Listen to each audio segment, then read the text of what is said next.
All right, welcome to our webinar on accelerating sales growth. My name is Rachel Klepp-Miller. I am the Director of Digital Engagement at Force Management. Before we begin, I want to run through a few housekeeping items. We're going to respect your time. I know a lot of you are busy. We're going to keep it to an hour. I encourage questions. You can use the question link on your screen in the GoToWebinar panel. This is an interactive webinar. We're going to throw up some polling questions throughout our conversation. Please click your answers on the screen.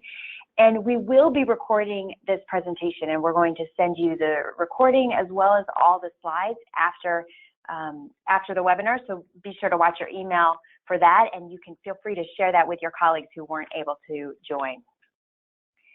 Joining me and frankly leading today's discussion is Tim Kato. Tim is our Senior Partner for Customer Strategy and Success. He has more than 30 years of experience in sales effectiveness and management consulting. He's worked with some of the largest companies in the world: AT&T, FedEx, Microsoft, Walmart, American Airlines. I'm not worthy. He consults on both the buyer and seller side of the business, and I've seen him in action. I'm excited to have him join us today. Tim, welcome. Thanks, Rachel. Appreciate it. Glad to be here with everyone. Great. Well, thanks for joining. Tim, I've heard you in front of the sales organizations many times. I know you do that a lot. And I know one thing you're passionate about is really enabling that growth strategy at the point of sale. And that's what we're talking about today. Too often, it really seems like this is an area where there is some short-sightedness in a sales organization. Yeah, you know, Rachel, no matter what we do with marketing to get our brand message out in front of the customer, no matter what we do from, product marketing standpoint to make sure that we're providing clarity on the value proposition of our solutions, or no matter what we do in sales ops or enablement to provide systems and tools and training that support sales execution, the power of all of that gets diluted if it doesn't play out at the point of sales execution with the customer. And, it's really at that point of sales execution where our growth strategy either gets realized or it gets challenged. So what I thought we'd do to start today is level set on what our participants here think are some of their greatest challenges to revenue growth. So I'm going to turn it to you to run that poll for just a second, Rachel. There you go. It's up there. Let us know what your biggest growth challenge is. Can you not get in front of the buyers? You don't have the right salespeople to execute that growth strategy. Perhaps there's a lack of consistency across teams executing the sales process. You're losing too many deals, or perhaps it's all of the above. I'm going to give people a couple of minutes, not minutes, a few more seconds to vote, and we'll see where the results are. Looks like everybody's had a chance here. I'm going to click. Wow, right across the board, Tim. Yeah, Rachel, and I could see there's a real close tie between our salespeople we might not have the right salespeople to execute our growth strategy, or all of the above. And, really, when you think about it, all of the above are usually where the challenges lie with a lot of our customers that are trying to maybe shift into a new space, into a new market. They might be moving from a traditional product and service approach to a SaaS offering, or they might have been the result of 3 or 4 organizations that have been acquired and merged together. So there's a lot of things out there that might equate to we're not with the right buyers, or we don't have the right people with the right background or skill set to execute where we're going because it's different from where we've been. And of course, there's that inconsistency across all that that results in us losing too many deals. Well, that's helpful. I appreciate everybody at least allowing us to level set a little bit here. And I want to talk about this because as sales leaders, when you think about it, our teams need to be all in when we hit those rough waters out in the marketplace. It's kind of like this picture, We've certainly got people that have their hands on the wheel of where we're going, but to go as fast as we possibly can and be able to win, everybody on the team's got to act in unison so that we can, maintain that quick momentum, be agile in the marketplace, kind of like this crew. Our selling organization has to be that same way. So whether it's a racing team or whether it's your sales organization, I think what we all know is success doesn't happen by accident. I mean, you can't really have a random path to sales growth. You need predictability and a plan, and that's what we're going to be talking about today. Right. It's really enabling that foundation so you can move faster. You mentioned it, be agile and laser focused on that customer. Yeah, that's right, Rachel. And, there's really having that right foundation is really critical. And it really comes down to two critical paths, if you ask me. And it's all about how we engage with our customers and the operating rhythm or the cadence of how we operate internally to make sure that we hire, manage, and coach those reps to success. And I know some of you might be sitting out there saying, well, that looks pretty simple. I mean, you got to ask yourself this question, right? Do you have consistency in these two areas? If you're having trouble accelerating sales growth, my guess is that's where you might be coming up short. How are your sales teams aligning their processes and conversation with what's most important for the customer? Is your company set up to be elite when it comes to executing with the customer? Now, you might be answering those questions in your mind. Let me throw one other thought at you here. If I asked every one of your prospects in your pipeline right now, what would they say those conversations are aligned with? Are they aligned with what they really need, or are they aligned with your products and services? For many of the selling organizations we work with, unfortunately, the answer is no. And if it is, then you got to ask yourself, how are we operating internally to support those prospects and your current customers? So to be successful navigating these two critical paths, we found that there's 4 areas of sales effectiveness that you got to be executing in harmony or in a sales cadence, right? So when you think about this, there's always a sales motion in every organization that drives productivity and ultimately drives revenue growth.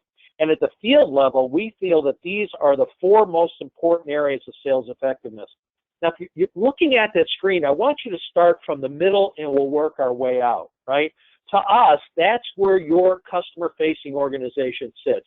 Your field sales team, your support teams, maybe you've got inside sales team, your channel, your partners. Those are the folks that are really in there executing at the point of sales execution. And if you look to the left of the screen, what's their interface like with the buyer? And these are where 2 of those critical areas of sales effectiveness come into play. When your field sales organization is interacting with the buyer at the point of sale, right, what's going on relative to their ability to articulate their value and differentiation? Call that sales message. Or when you look at the sales process, what they're doing to qualify, advance, and close opportunities, of course, then nurturing that ongoing customer relationship. If you look to the right of where the folks are in the middle, and you talk about sales execution, and think about the interface they have with your own organization, right? Sales plan. Are you and they building a qualified pipeline at the opportunity and territory level? Are you able to accurately forecast your business? Sales talent, right? Do we have the right people, as you guys said in your poll, to be able to go out and execute that growth strategy that we have? A lot of times managing that talent comes down to, are we finding, are we onboarding, are we skilling up, and are we retaining our top performers? This is a nice, I'm sorry, Tim, it's a very succinct. No, go ahead. It's a very succinct slide. It's a very beautiful slide, I think. But it's really a lot to take on as a sales organization. As we know, executing this can be a heavy lift. And I think there's a lot of views on where you could start. But I think the customers that we've worked with and the ones who've been most successful really start in that upper left. Yeah, you're right, Rachel. And when you think about some recent statistics, you can see why that upper left, the message is so important. Let me go back to that model I had with the sales team sitting in the middle, the buyers to the left, the company to the right. Look to the left. Interesting statistic, right? From the customer's perspective, Forrester found that they think less than 15% of our sales calls add value. Now, you just think about that point alone. You start to understand why focusing in that upper right of those 4 sales effectiveness areas is so important, right? if the customers don't get the connection between what it is we're talking about and the needs they have, they feel like their time spent with our sales team is wasted time. And then look in the middle. Look at those statistics that are coming out about our sales teams. 71% of our sales leaders think that the reps really don't have the ability to connect their solutions to the driving business issues of the customers. There's been a 24% increase in the sales cycle just in the last 2 years. Wow, big surprise, right? Quote attainment. Only 55% of all salespeople in 2016 made their quota. And then from an onboarding standpoint, still, almost 40% of sales organizations bring people on board and give them a little bit of product training and throw them out in the field. Now, little surprise then when you look at the revenue goals, growing, accelerating revenue, when you look at the far right on the company side, sales organizations overall are only achieving about 81% of their planned revenue. Now, to avoid contributing to these really, all I can say when I look at this slide is ouch, right? But to avoid being an organization that contributes to that, you really need to ask yourself as leaders, are we truly aligned on how we need to execute at the point of sale with our customers? And see, that's the thing about message, Rachel. It's really driving effectiveness where it matters most, at the point of sales execution with your customer. Really, that's where the rubber meets the road. And you can't have everything else figured out. But if you can't execute with the customer, none of that other stuff matters. See, it's getting that customer engagement process right that helps you increase your average deal size, get more reps attaining quota. It helps with customer churn because you're creating and capturing value along the entire customer engagement process. Let's stop right there, Tim. Let's make that point that we aren't talking about branding the company. Like, we aren't talking about, when we say messaging, we're not talking about branding. We aren't a branding agency. This isn't about logos and look and feel. We are talking specifically about that sales conversation. Yeah, really good point of clarity there, Rachel. We are definitely talking about driving consistency and alignment across the company on how we provide value and differentiation of your solution at the point of sales execution, right? So when you're talking about accelerating revenue growth, you've got to have tight alignment around all aspects of creating and capturing value. And as you follow along the bouncing ball on the screen right there, there's really 3 areas where that value concept needs to be aligned across your organization. Value comprehension. Do we, from a product standpoint, product marketing standpoint, do we understand what's needed in the world and where it is that we potentially fit in there? And then how does that translate to the way that we create value in our offering through our products and services? And then it's that last step, value engagement, that's really so critical. That's where the point of sales execution comes into play. Can our sellers and our customer-facing team deliver that value message that makes our value comprehension and value offering relevant to each specific customer? And then, go figure, on top of that, we have to be able to deliver on that value. See, it's in that area of value engagement where revenue growth can really be accelerated. This is when all that work that marketing, product sales, everybody in the company does comes to fruition in front of the customer. Right, and that really goes back to that consistency point that you were talking about earlier. We're talking about consistency in that value message and in that delivery and the alignment that allows your salespeople to execute. As a sales leader, what we've seen the best of the best do is really drive that alignment in a way that best enables that point of sale execution. Well, you're right, Rachel, once again. And, when you think about this, how do you do it, right? Well, also when you think about it, there's a handful of essential questions that you got to ask yourself. And I know they're pretty straightforward questions, but I have to tell you, I ask these questions to customers around the world every day at senior levels, across functions in the customer's organization, at senior levels of field leadership. And these simple questions sometimes, or maybe all too frequently, create that kind of deer in headlights look of, you can see the discomfort right between people's eyes as these questions reveal a level of doubt. Think about these questions. What problems do you currently solve for your customers? How do you specifically solve those problems? How do you do it differently than your competition, and what's your proof? So here's the test, all right? This will be a gift for you folks. Take this back and ask your executive team, your peers, your marketing, your reps, your managers. Ask them these questions. And just think to yourself right now, if I did that across 5 different people or 5 different groups in my organization, what would be the level of discrepancy in the answers that I get? And, when you think about that level of discrepancy, how does that translate to what the customers experience when they interact with us?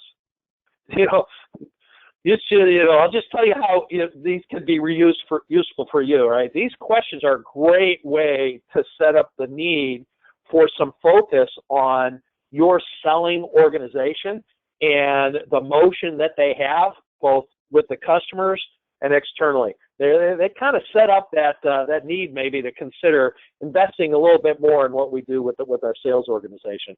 But here's the point, okay? Beyond these questions, organizations that are able to accelerate revenue growth, what we found, they've got crystal clarity on these answers across all the different functions within their organizations. And that's what ensures your value is relevant and compelling to customers. And I want you to think about those 2 words, relevant and compelling. See, it's a must-do when it comes to accelerating revenue growth because it enables your organization to execute where it matters most, right in front of the customers. Right? So I want to talk a little bit about that relevant and compelling at the point of sales execution. Now, this is a graphic representation of what a lot of us understand. We know that if we have great solutions and the customers don't see a need, it's going to be really hard for us to be able to create value. But what's different about this is it's all about being relevant and compelling at the point of sales execution. And here's how you do that. If your customers don't see a relevant and compelling need, your team can't demonstrate your relevant and compelling value. Solutions that don't map to a recognized need, and frankly, they got no value. So you got to have both the need and the solution. They both have to exist, but they have to be connected in the customer's view to create a compelling value proposition. And Rachel, this is where we see the challenge played out every day. Customers don't fully understand their need for our new and innovative solutions. But we're out there pitching the solutions before we've established the need for them in the eyes of the targeted customer. See, I'm not talking about, as you said before, I'm not talking about market level awareness.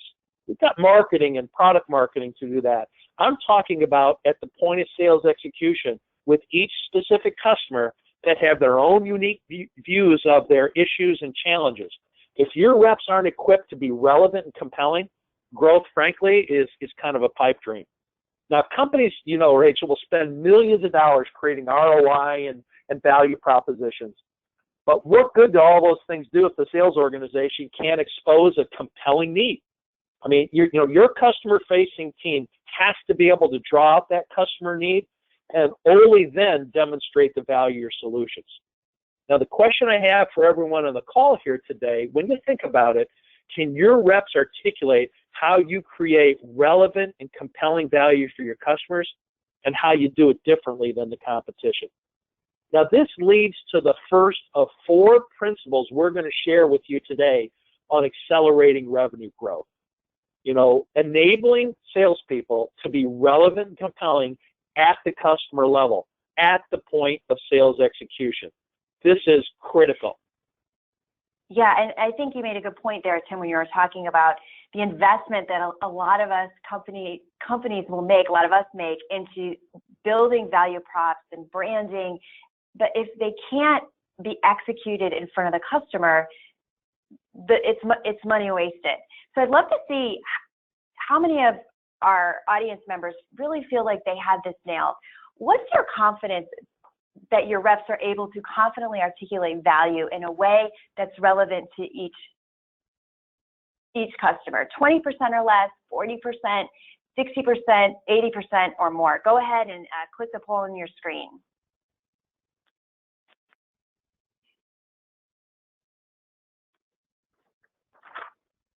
All right. Looks like we almost have 100% here. So right in that 40%, 20% or less is sort of where the majority. Awesome to the people with 80% or more have that nailed. Love to see that. Well, and that's always good, but what that also says is there's 75% that think there's room for improvement, all right? And whether you have that nailed or not, the question really always goes back to that idea of being consistent in your ability to articulate that value at the point of sales execution. Now, I just want to build on this a little bit, Rachel. We go back to our slides here, because what frequently happens is it comes down to 3 critical skills that we know our folks have to be in command of when they are trying to execute and deliver that value consistently with our customers. So pretty 3 straightforward ones, right? Uncovering customer needs, articulating value and differentiation, and negotiating value. But as is often the case, you got to drill down on these a little bit more to fully understand why these are such critical skills. See, the first one on the left, uncovering customer needs. Well, that's about Egypt old. I've got to, as a seller, make sure that I understand what the customer needs. That's not the area of the problem today. The area we see is it's not enough for us to just drive our understanding of what the customer feels they need. When you think about the speed of innovation today and what's required to be effective out in the marketplace, the key is we got to get the customer to understand their needs. A lot of times we're out in the marketplace introducing capabilities that the customers don't even know they have a problem for.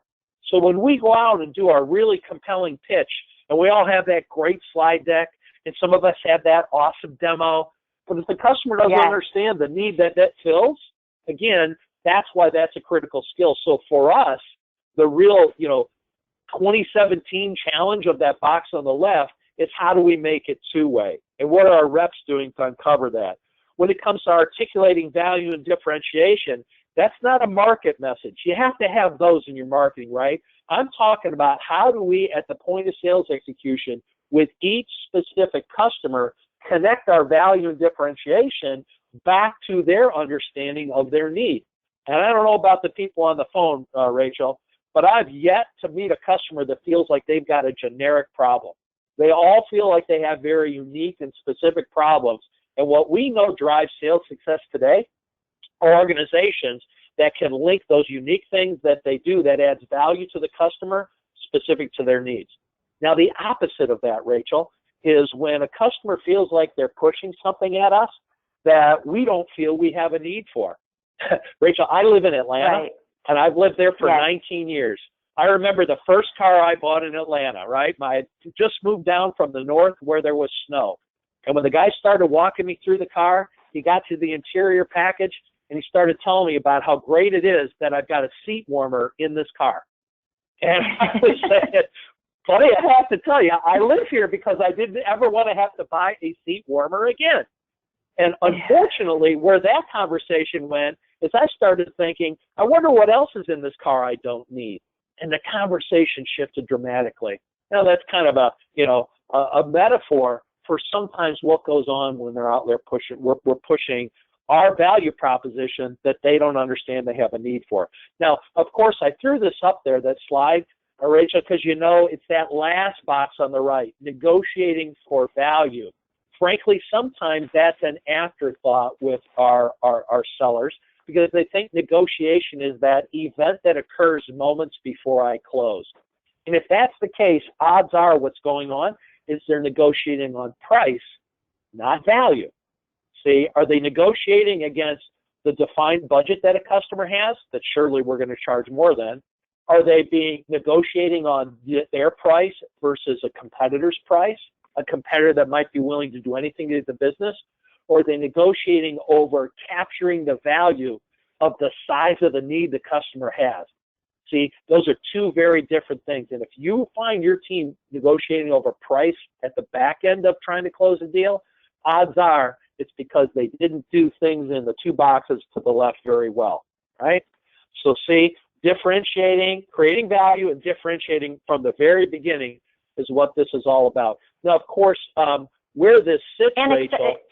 Go ahead. Yeah, and it goes right back to what we're talking about, is accelerating growth. If you're negotiating on price and not on value, you're never going to be able to accelerate in growth because you're nickel and diamond all the time. Boom. Especially, very, very good. Especially when you're maybe going up against competitors that don't have an ability to compete on some of the things that you bring to the table, but they can always compete on price, right?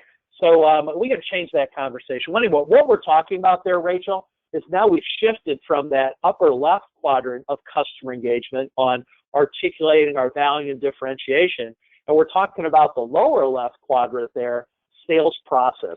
What are we doing to be able to make sure that we're qualifying, advancing, negotiating, closing deals that are based on value as opposed to based on price? And if you want to accelerate growth, you got to ensure that you're effectively creating and capturing value throughout the sales process. Now, when I say creating and capturing, right, we all know about the value our solutions and services can provide to the customer. The question for the folks on the line is, are you getting fair return for the value you create for your customer, right? And that's where the value capture comes into play. Now, the key to accelerated revenue growth is not necessarily getting more opportunities. To me, it's all about, are you getting more out of the opportunities you have? And you say that a lot. And when we're talking about this in relation to that effective customer engagement process, when we say sales process or customer engagement process, we're talking about something that's really buyer focused, and getting more out of the opportunities that you have demands that this process is entrenched in your organization. Yep, you're right, Rachel. And, you know, it's one thing for many of you, you might be sitting there saying, well, wait a minute, I've got a customer-focused sales process. You know, I got this under control, right? But the question I have for you is, what would your customers say? I mean, if I went and asked the customers, again, that are either in your pipeline or your current customers, and I asked them, you know, tell me about the selling organization that we're talking about. Tell me about their sales process. Now, would they see, they don't see any evidence that it's focused on them, that it's really focused more on your products and services, or worse yet, and I've heard this a lot from organizations when I get involved with them, where they say, oh yes, as a customer, I know that selling organization has a sales process. And I say, how do you know that? And they say, it's because their people subject us to it every single day, and it's creating problems for them. See, we need to have our sales process be great at the point of sales execution, not something that gets in the way in the customer's mind. So here's what we think great sales process looks like. It's a process that exists over the entire customer engagement process. We think there's a few things that any great customer engagement process has to be able to do, Rachel. First, it's got to be aligned with the way that customers want to buy. I know that sounds a little bit crazy, all right? We want to make sure we're selling in a way that's consistent with the way that customers want to buy. But in our study of this, what we found is, ironically, the way customers want to buy is exactly the way we want to sell, right? They want to fully understand their needs. Well, guess what? We want them to fully understand their needs. They want to be able to have a set of criteria that they can look at all their options through to make sure they're getting the best fit for what they need. You know what? Somebody wanted to spend time doing that? That's right aligned with the way I want to sell. And guess what? Once they make their decision, they want to make sure they can justify that decision to anybody else in their company, especially if they're going to choose to pay a little bit more, or the scope of what they're buying is greater because they understand their problem. I'd love for my customer to be able to defend their choice to go with us. Ironically, the way they want to buy is exactly the way we want to sell. But where do we get in trouble? We get in trouble when we get out of alignment in that. At the end of a quarter, I'm trying to close the deal. They're still trying to figure out what they need. That's where the problems come in. Now, other aspects of a great customer engagement process, Rachel, it delineates roles and responsibilities. Everybody knows who's supposed to be doing what when. It focuses on customer verifiable outcomes. Now, this is one I want to spend just a second on here, Rachel. You know, most sales processes that we see get twisted right here. See, it's the customer that drives our sales process, not your rep. So if we don't focus on staying in sync with that customer and reading their buying signs, the things that indicate they're ready to move forward, it really increases the probability of us getting out of alignment with the customer, maybe losing that deal, heck, maybe overall losing the customer. See, what it's all about here, a customer verifiable outcome. Can we see something from the customer that indicates their willingness to move on? Do they agree with our ROI analysis? Are they willing to introduce us to other players in their organization? Are they the ones asking for our master services agreement out in advance of, finalizing the deal so they can get their legal working on it? See, it's all about the customer's readiness to proceed, not, as we see in a lot of sales processes, salespeople checking sales activity boxes to indicate whether it's time for us to move on. This is a big point. And then lastly, Rachel, one of the best and most important aspects of driving a great customer engagement process or sales process is we have to consistently enforce the whole idea of qualification and forecasting criteria. The best-selling organizations in the world that we know of are rigorous around holding people accountable to the way they qualify and the way that they forecast. And when you talk about having an impact on revenue growth, this is what it's all about. See, for us, getting all this right and getting your selling team able to execute on these is the key to selling more, selling faster, doing it more effectively, efficiently, but more important, more than anything else, Rachel, doing it predictably. Now, this leads to our second principle of accelerating revenue growth. We got to be in a position to be able to provide tools so everyone in the company is aligned on who's supposed to do what when to move our opportunities forward. Right, and really creating that value along that whole process, customer engagement process. You're spot on, Rachel. You got to ask yourself, how are you and your teams creating value along that whole process? And how are all those cross-functional areas supporting the customer and the sales conversation throughout that process with the ultimate goal of closing the business? And of course, think about how that's related to your message. Is it all aimed at the value proposition and that you are making to your customer all along? Now, think about what I just said there, because this is a key thing. With all those different touch points a customer can have across your ecosystem, whether it's your salespeople, your services folks, your solution engineers, your channel, your service people, your consultants, your account managers, with all those touch points, what happens if everybody's saying something different about your value? Yikes. That's almost a guarantee that bad customer experience is going to result. Right, because they're not going to be able to understand it if they're getting so many mixed messages, which helps, which requires that alignment. So let's go ahead and move to the other side of that quadrant, that internal process that you have in place to support that sales conversation and the sales process.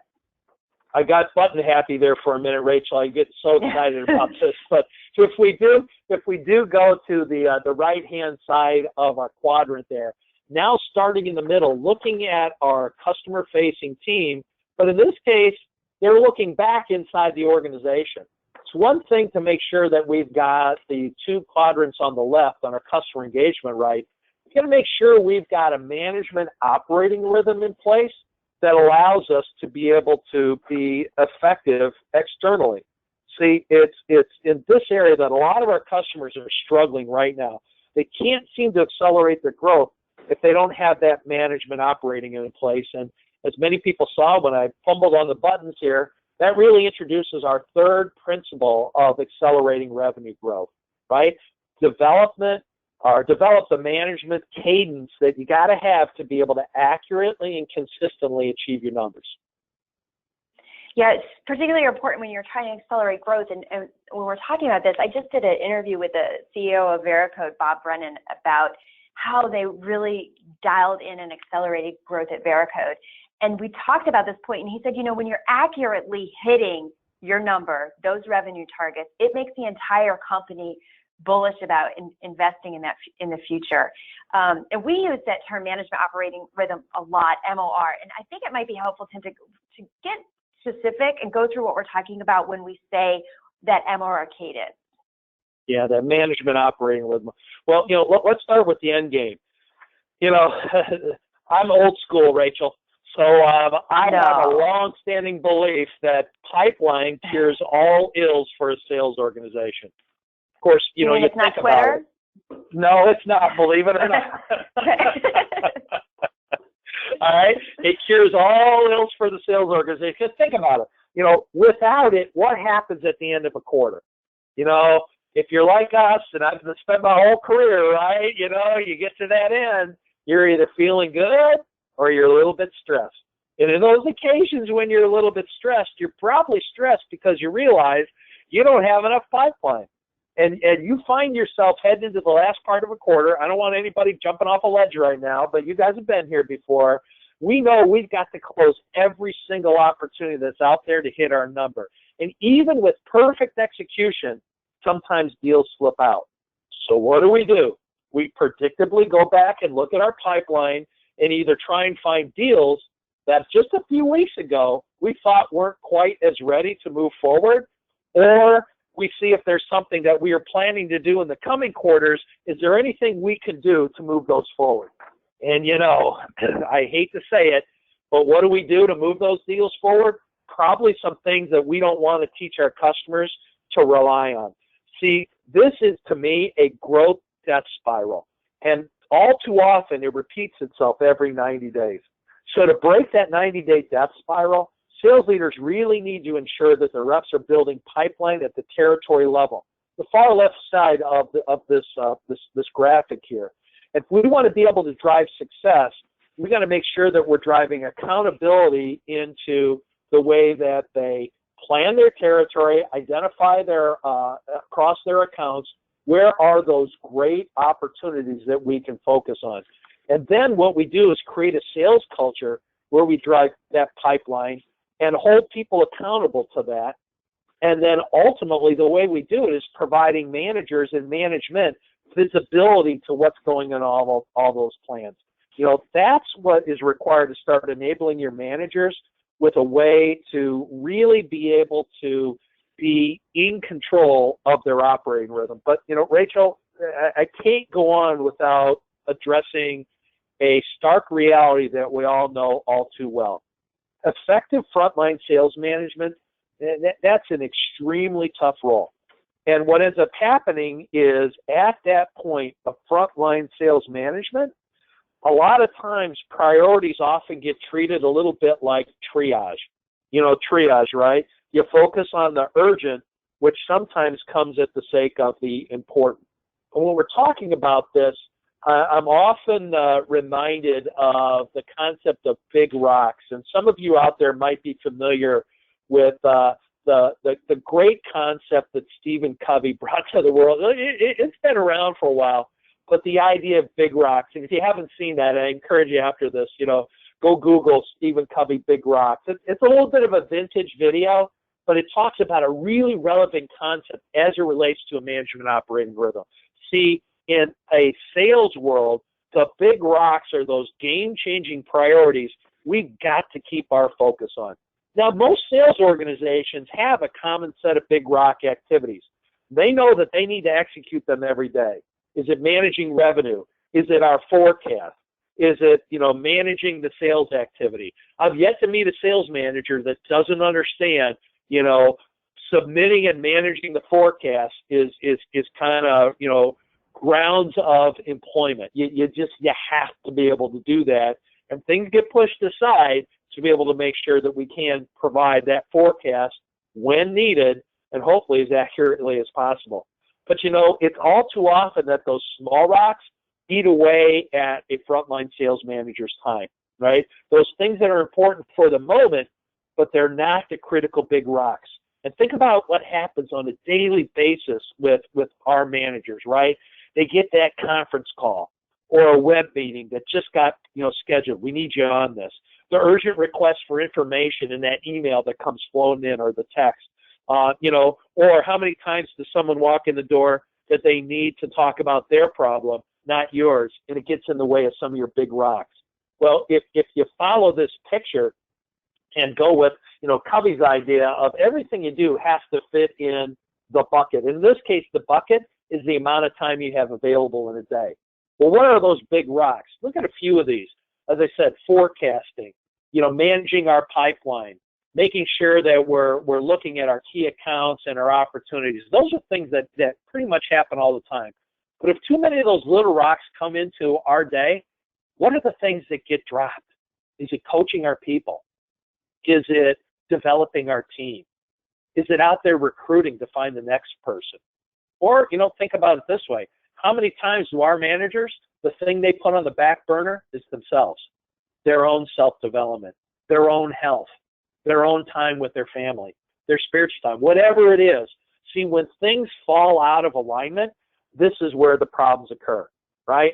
So the key here is not to prioritize what's on your schedule, but to schedule your priorities.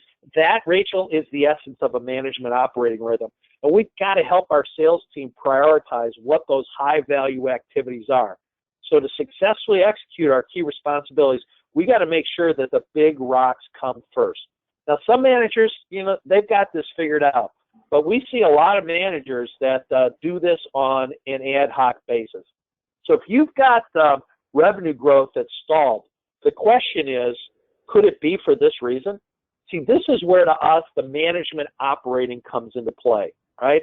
To us, it's a simple tool that's really critically important. It's a framework of activities and guidelines and tools and metrics that really helps people manage those big rocks and stay focused on them. It tells your managers the frequency that they should be focused on those activities and make sure that they're spending their time on the high-value activities that are really critically important to their role. And it provides the cadence or the frequency, the timing, the rhythm, the operating rhythm, that helps them make sure that they're doing all those important things while they're also paying attention to how they build their bench, how they coach those performers to be able to get higher levels of performance. The manager operating rhythm really provides your managers on the how they coach reps to success.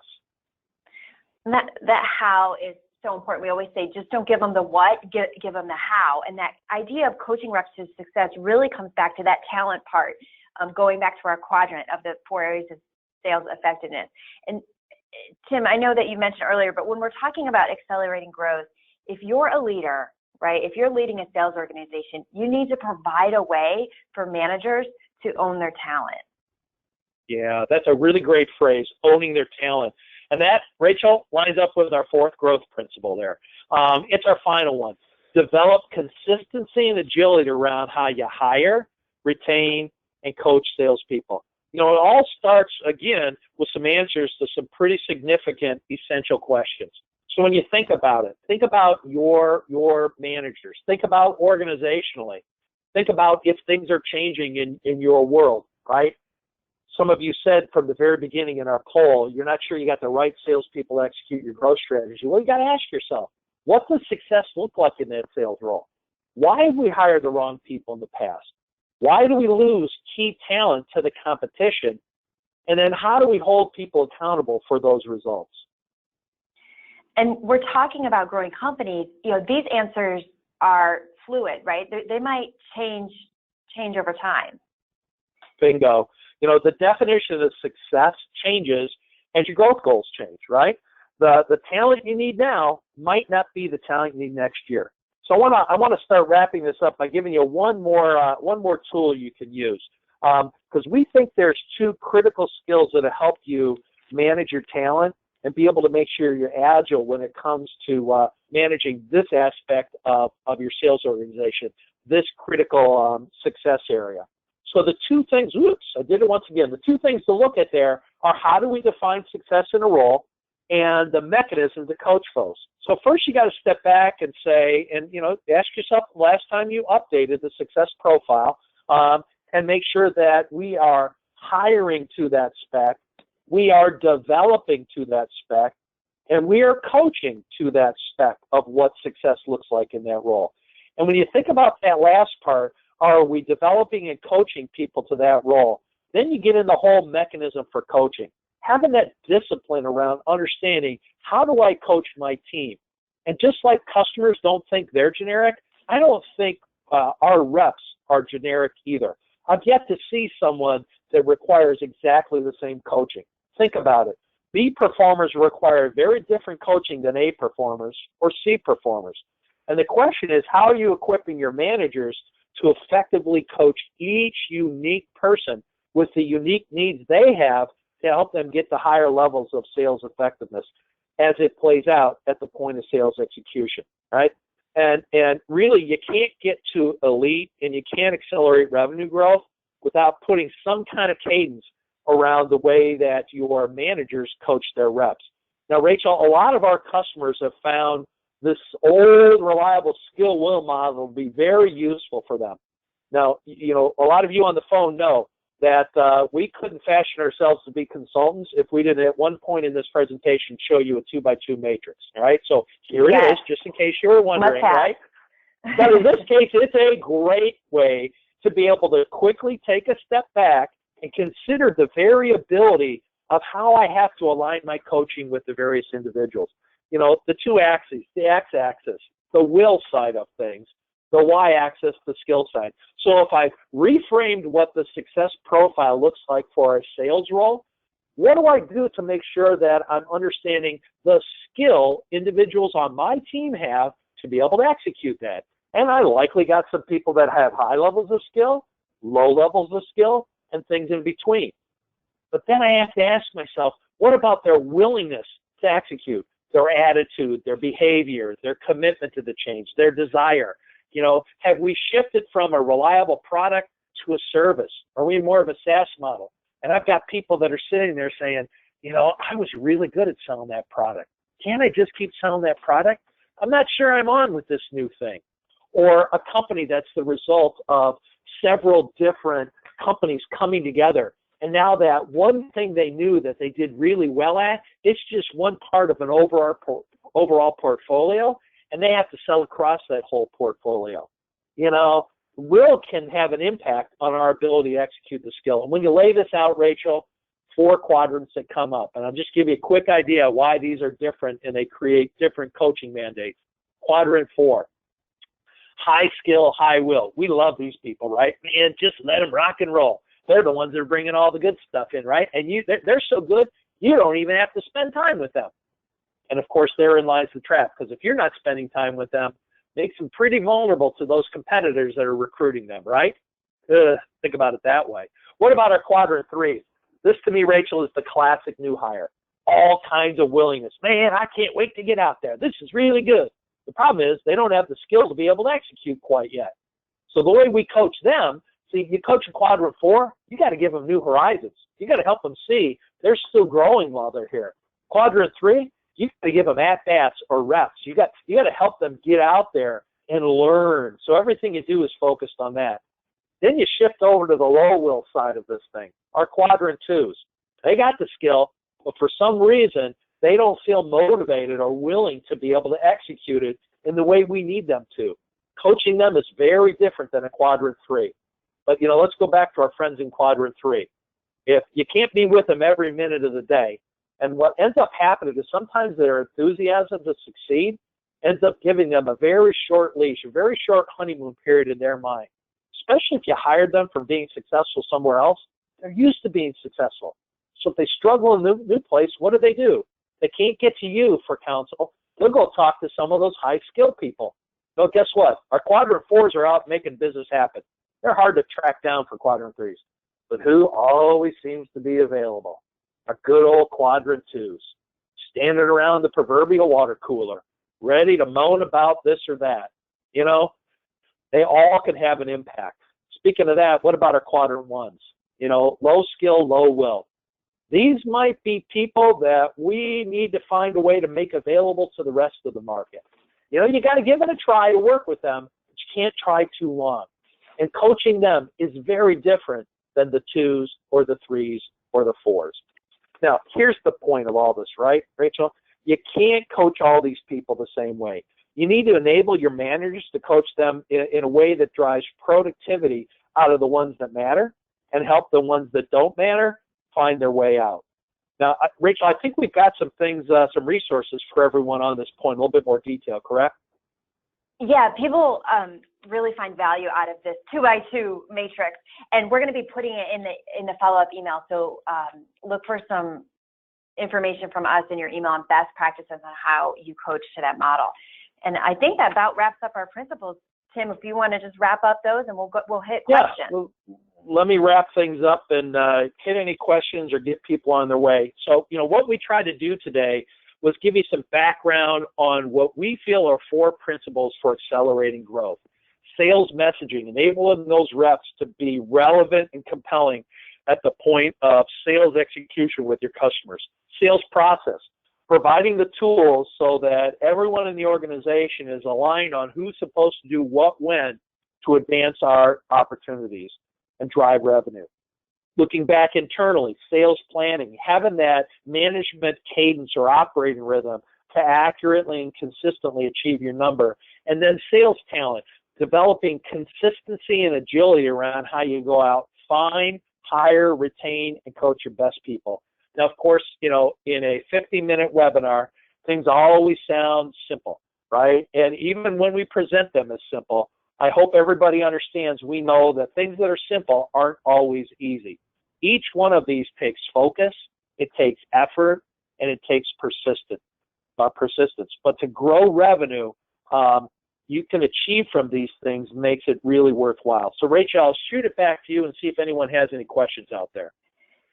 Yeah, I'm going to go ahead and toss this one up. I think this one's particularly about frontline managers. I think it relates to what we were talking about with providing that clarity. What have you seen best working for really enabling your frontline managers? Well, the first thing I think is to be able to focus on them. And that's really the key, is to make sure that you understand they are the critical point of sales execution leverage.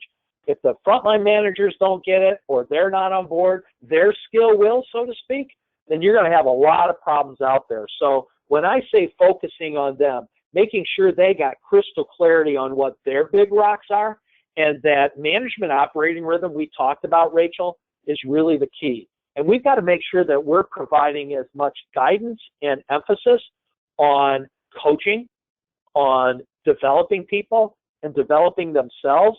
Give that the same priority we give forecasting. What does that mean?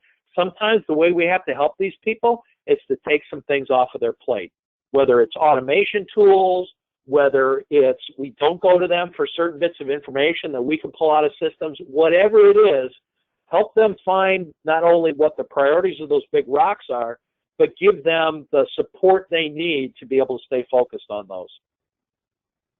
Great. I know the frontline managers is something a lot of organizations struggle with. So getting back to that sales messaging quadrant, this next question talks specifically about sales messaging. We said it's an enabler for your growth strategy.